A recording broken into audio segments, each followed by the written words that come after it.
Hello guys, in this video I will show you how to sell unused gift cards on Card Cash. So first, go to the Card Cash website, cardcash.com. Click Sell Gift Cards at the top and choose the brand of your gift card from the drop-down list.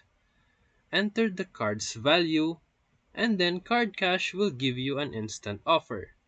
If you agree, click Get Offer. Enter your gift card details, including the card number and PIN.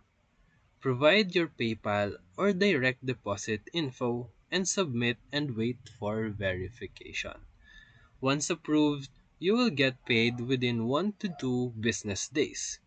You can also choose to trade your gift card for another store if needed. Always double check the card value before submitting anything.